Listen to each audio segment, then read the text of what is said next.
The human cost of piracy on the high seas. Hostages are facing threats of violence, psychological stress, physical abuse, and even death. And a critical report says they are not getting the support they need. This is Inside Story.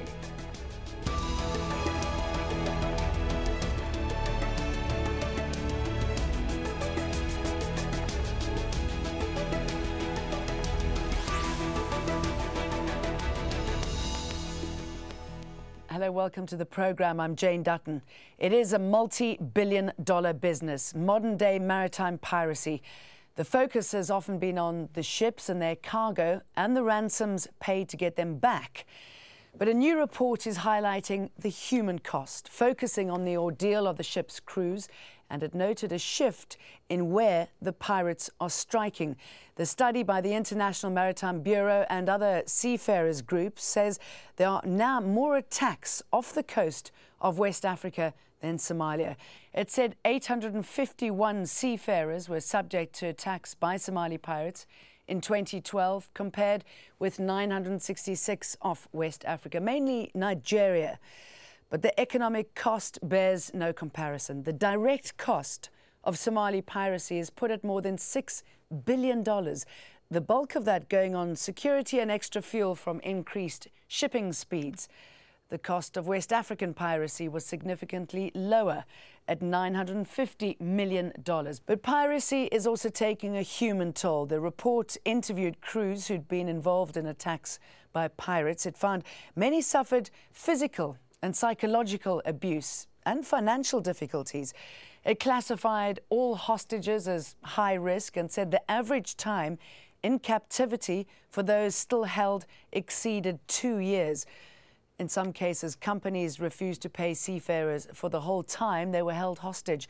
And families of seafarers were critical of the support given by governments and shipping companies. Let's bring in our guests then. In London, Kaija Hurlburt, project manager for Oceans Beyond Piracy and one of the lead authors of the Piracy Report. From Nairobi, John Steed, Chief of Maritime Security and Counter-Piracy at the UN Assistance Mission in Somalia. And in London as well, Roy Paul, Program Director for the Maritime Piracy Humanitarian Response Program. Kaija, let's start off with you. Tell us more about your findings while compiling this report and what really stood out for you. Well, one of the main things that stood out was it's the first time since we saw the surge in piracy off of Somalia that the numbers have come down off of Somalia enough that now off of the west coast you see those numbers overtaking it once again. Before the surge, back before 2010, it was still a big problem off of West Africa, but it did not receive the response, or I guess you could say the attention, as you found off of Somalia, just because it didn't affect nearly as many people as it did at the height of piracy in about 2010, when there were roughly 4,100 seafarers affected. Roy, you also contributed to this report. Obviously, your focus is on the victims and the humanitarian impact, the real losers here. What did you find? Well, we noticed the same thing, that from the beginning of 2013, really, the emphasis changed very much over to West Africa. There's always been piracy off West Africa. Usually it's holding the ship hostage for 2 or 3 days. They offload the cargo, sell it on, and then release the crew. But this year we've seen an increase in the number of hostages that have also now been taken. Crew members are taken ashore, kept there for 3 or 4 weeks while a ransom is paid for their release. That's been a change in the operation there. Why this change of tactics? I think probably a copycat. I think they've seen what was happening off Somalia and decided that perhaps the crew had some added value to their negotiations. And so they've just seen a way of making more money. John, is it correct? I mean, have you found that this is indeed true, that there are fewer attacks on the east coast of Africa and that it has moved over to the west? And if it is true, why do you think that's the case? Well, let's not forget that it's a criminal enterprise. There are a small band of criminal masterminds behind this, and they exploit young Somalis to go to sea and to attack these ships. Over the years, the pirates have adapted their tactics, and so has the international community. And it's a combination of tactics by industry, using best management practice to defend their ships and to put armed protection teams on their ships, and to take more safer routes. And also the activities of international navies that's reduced the effect of piracy and made it more difficult for the pirates to go to sea. But the pirates are still going to sea, the attacks are still taking place, it's just a lot more difficult. So the business model is not flawed in any way then? They've seen the success of the Somali business model. The business, you're right, it's a business model, and they're extracting that business model to try and apply it in Nigeria. But the conditions for piracy to be successful, there is a ready supply of ships to be hijacked, and a safe coast in which to conduct your negotiations. Somalia, because of the problems and the war that has been going on there for the last 20 years, produces ideal conditions for a long negotiation, whereas in the west coast of Africa, that's not quite the case. And aren't the ransoms called for larger off the Somali coast? The ransoms have ranged depending on the cargo. On average, the ransoms were around 3 to 4 million. But in recent times, and the most recent ransom has been up in the 12 to 13 million, and that's because the successful tactics have reduced the availability of ships to attack, and so the price has gone up. But what we shouldn't forget, it's not just the ships that are being ransomed, it's the crews themselves. And some of these crews are on ships, but in our case in Somalia, there are 17 crewmen still ashore whose ships have gone away a long time ago, and they've been left behind, and a lot of this is up to their family. There's no insurance company, there's no shipping company who's going to negotiate their ransom. The pirates are negotiating with families, and the families are going through a terrible time trying to raise impossible sums of money in very difficult circumstances. And many of these crews are from desperately poor countries themselves, and it just makes the whole thing much more despicable, particularly for those crewmen who are left behind on land. Tell us more about those crewmen and their families and your experience, Roy. Yeah, I mean, I was in Thailand, for example, a few weeks ago, and went to visit one of these fishermen's families. They were living in a small hut, miles away from anywhere else. They managed to find a wooden stool that I could sit on, but that's all they have. And they haven't heard from their son now for two years. And he's being held there in Somalia. The company have refused to negotiate, refused to talk to the pirates, and so they're stuck there. And we just don't know what to do to try and release them, because if the family sent everything they had, it wouldn't total more than $5,000 or $6,000. They haven't got the money, and they're just being abandoned there. Some of the ship owners also have simply walked away and left the crew sat there. That seems to be quite a common thing, Kaija, doesn't it? Also on the west coast of Africa, which is an area that I know you specialize in. Yeah, but one of the differences off the west coast of Africa is that the seafarers who are taken hostage for ransom are universally taken off of the vessel and held on shore. As John said, off of Somalia, you have this ideal situation really for the pirates where they can hold the vessel for innumerable months. You don't have that off of West Africa. So if you're going to do the hostage for ransom situation, you have to remove that person from the vessel. And one of the concerns, as they've highlighted, is that when they're off the vessel, they have fewer opportunities to have insurance come in, because war risk insurance really only covers the vessel and the seafarers on board that vessel. When they go on shore, you don't have that same ability to have the insurance there to help with the ransom payment. And so it's a much more precarious situation when they're on shore. So and I would like to note also, do the insurance Somalia, policies therefore need to change? Is that the next step, one of the steps? There are some situations where they have kidnap and ransom insurance. It's a matter of what type of insurance the ship owner took out and how well that will cover the seafarers if they're removed from the vessel. I'd like to bring up some of the rather chilling personal accounts detailing physical and psychological abuse by these seafarers. I mean, some of them say that they were beaten, burned with cigarettes, tied up for hours in the sun, locked in freezers. They had their fingernails pulled out with pliers and told they had absolutely no hope at all, because nobody back home cared for them. I mean, Roy, why this type of abuse? I mean, many of these seafarers are just seagoing men and women and have caused no problems for these hostage takers, for these pirates. So why do they treat them like that? We've never understood it. Whether the pirates believe that by doing this they put more pressure on the companies, I don't know. It certainly puts pressure on the families, because they have a tendency to call the wife, for example, while they're in the process of inflicting pain on her husband, and she can hear what's going on and he's pleading. It makes a terrible time for the families. But there's no sort of evidence to say that this type of torture actually puts any more pressure on the company to settle quicker. And we've had lots of examples, I'm pleased to say, where the company has had professional negotiators, it's gone very smoothly, and in fact the crew have been left alone and they've just been kept hostage and they haven't been tortured at all. Of course, being held hostage is a torture in itself, sure. But when there's not inflicting this pain, then they can stay there.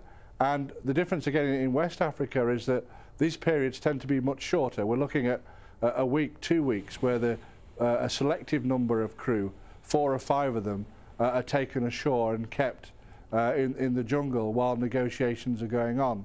And because it's not easy, as John said, to keep them there for long periods of time, they'll be caught.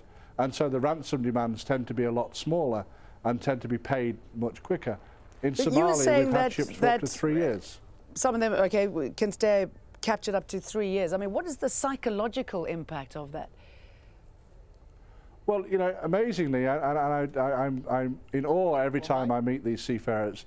They're resilient people, and most of them just simply want to go back to sea as quickly as they can and carry on their lives and their livelihood. They're doing this to make a living, and they want to go back. Some are damaged, and some need help. And part of the report is highlighting the fact that we need to organise that help much better. It needs to be much more available to the seafarers to get. You know, being under trauma is the same as many other types of illness. It can be healed, but you need the right treatment.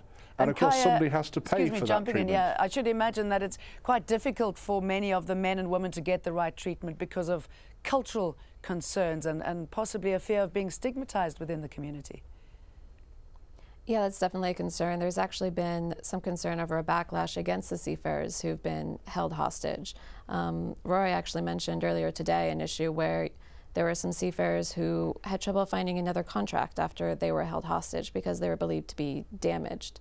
And there's concern that they will actually, on the vessel, have a breakdown of some kind. It's actually pretty unfair to make that assumption about these seafarers. They are, in fact, very resilient people.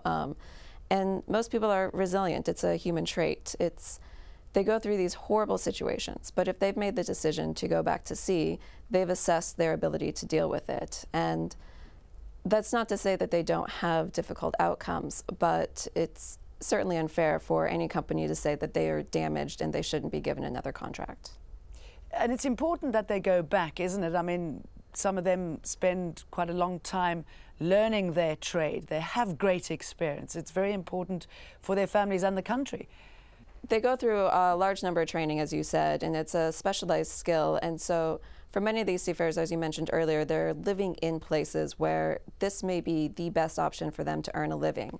And so to take that opportunity away from them is very unfair, it's very difficult, and it can cause long-lasting financial hardship.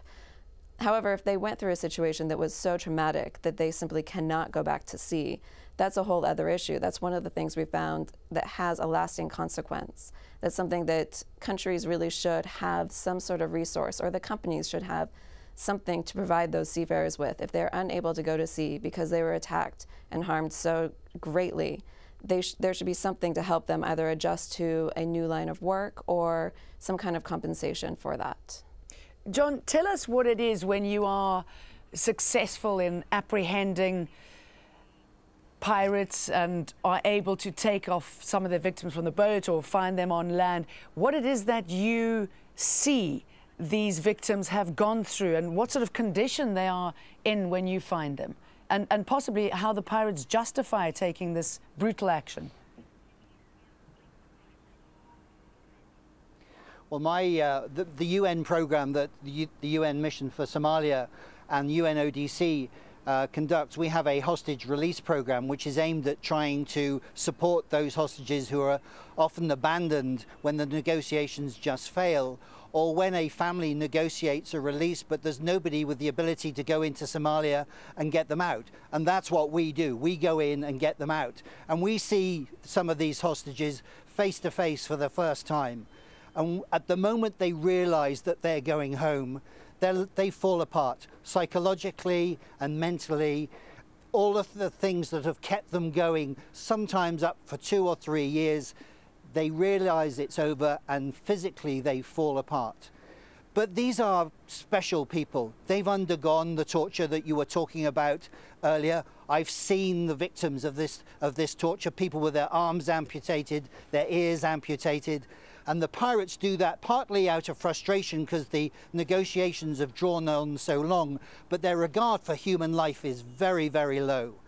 And these poor hostages, when we get them into our hands and we bring them usually here to Nairobi and get them ready to fly home, get them ticketed and passported, sometimes their embassies don't even know they're missing until we contact them and tell them that they're coming, that we've got pirates from the hostages from their country.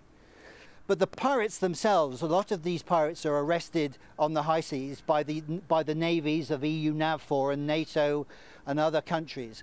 And we arrest those pirates and we try them largely in Kenya and the Seychelles. And they largely claim that they're poor, innocent fishermen. But it's not true. They're not innocent fishermen. They're being abused by these pirate bosses, but they go to sea and they conduct this horrific business. And it's in the stage afterwards when they are waiting during the ransom stage, and that's often conducted by different people, not those who capture them at sea. And that's when the torture and abuse sets in, when the negotiations drag on for months, years, that the abuse starts. But the pirates we capture, the pirates that we try, have no excuse. They're going equipped for piracy, they get caught in the act, and they get sentenced to long terms in prison.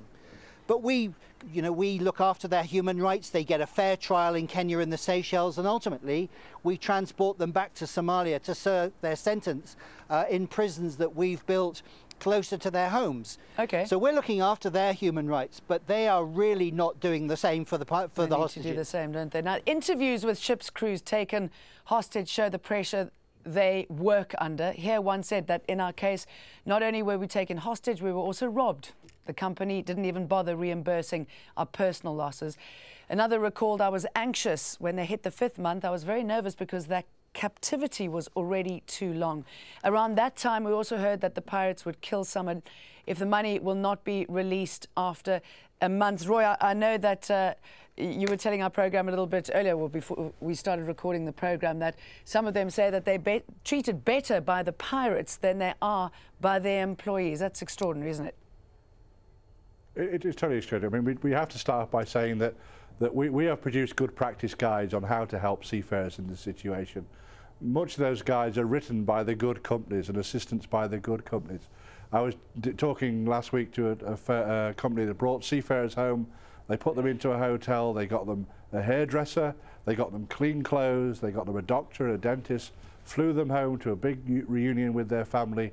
They gave them 3 months' salary so they can go home and rest, and then they're promised to put them back on board ships when they're ready to go back on board ships.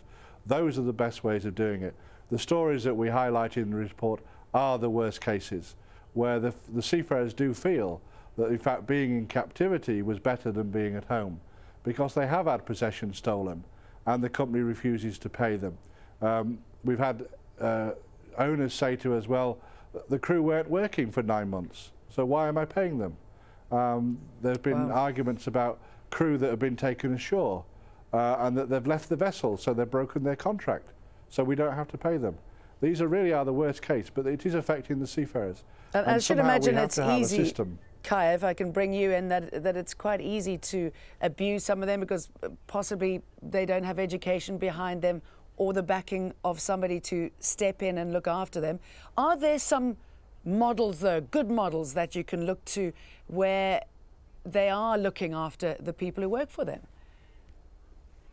I would say the one model that we've seen has been actually in India, where they've developed a program where if seafarers decide that they are not equipped to go back to sea, they will be given some training and help them find jobs on land. But that really only covers a small fraction of seafarers who are affected by piracy.